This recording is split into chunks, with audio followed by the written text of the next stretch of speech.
Hey, what's up? It's Miguel from Coding Reps, and today I'm going to answer your question: how long does it take to become a web developer in 2022? And let's make it short because I know you don't want a long-winded answer. For me, it was 9 months.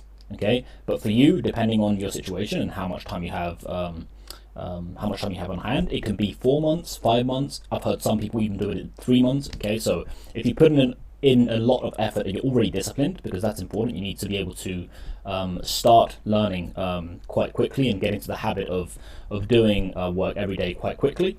If you're already a disciplined person, it can be very, very fast. Okay, so 3 to 4 months, no problem.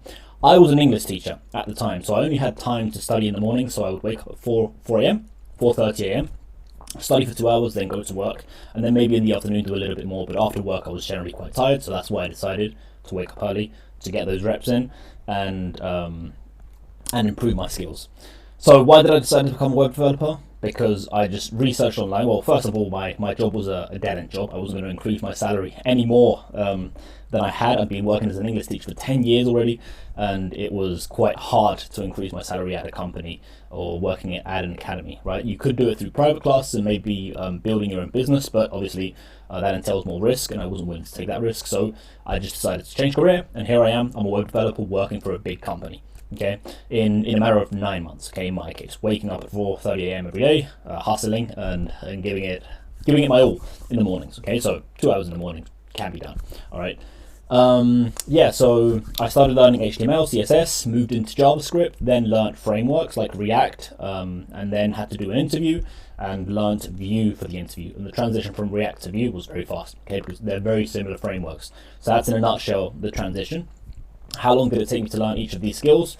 HTML, I would say, was relatively fast. I kind of dabbled in HTML and CSS for a while until I got serious about it. But when I got serious and started actually using websites like frontendmentor.io, I recommend you check it out.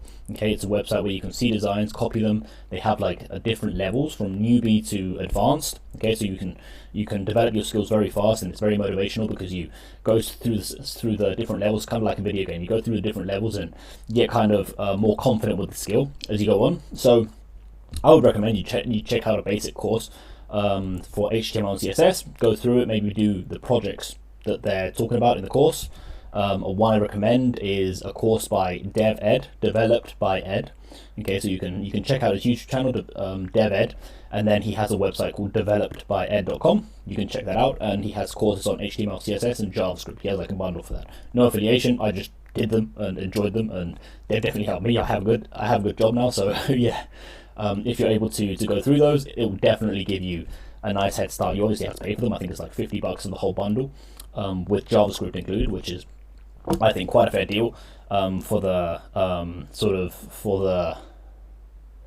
benefit you can gain from actually learning this stuff. So after that, I learned React on my own, just used YouTube videos, and yeah, after that, built my portfolio and started applying for jobs. And in the job application process, you also come across just things that you have to learn, right? So you'll be in the interview, and the interviewer will ask you questions, and you'll be like, I don't know how to answer that question, and then you'll go back to your notes, research the stuff that you failed at in the interview, and just get better by doing that too, right? And it's just a matter of going through several interviews, looking for countries that have a high demand of web developers as well. Those are countries that are also more likely to not require you to have like a university degree, in the case that you don't have one. So it's perfectly possible to find a programming job without a university degree, because there's such a high demand for web development jobs right now that it's like, if you have the skills, you can get a job, basically, right? So that's about it. I'm not sure what else I can say about this topic. For me, it took 9 months. For you, if you have more time in hand and you're a disciplined person, otherwise you kind of do have to build that discipline. So you have to be quite consistent in doing it every day, even if you just do a little bit every day. Okay, but it's so important that you don't break the chain. What's his name? There's a comedian called Steinfeld, or anyway, Seinfeld, that's the guy.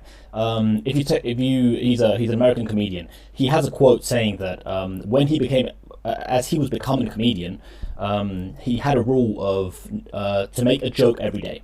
okay, and to not break that chain. Even like no matter how bad the joke was, he made a joke every day. and that allowed him in a matter of a year maybe, or like in a period of time, to develop his skill much more than if he had maybe dabbled on the skill of making a joke, maybe made it 5 jokes once a week, kind of, you know, on the weekends. Doing a skill repeatedly for me has, like, for CSS and HTML, it's helped me a ton. Okay, so I really recommend that you go on frontendmentor.io, do those exercises once you have an understanding of CSS and HTML, go through them, and once you have a solid grasp of it, put the project you've done into a portfolio. Maybe make a project of your own. I made a Tetris, for example. That was a bigger project. It took me a month to do, but that was basically my progression. Okay, so I know this is a bit of a ramble. Everything's a bit chaotic in the way that I'm explaining it, but I hope this video helped you. If it did, please subscribe, hit that notification button, and if you want to see more videos like this one. Okay, and yeah, that's about it for today, and thanks for listening. Ciao, bye bye.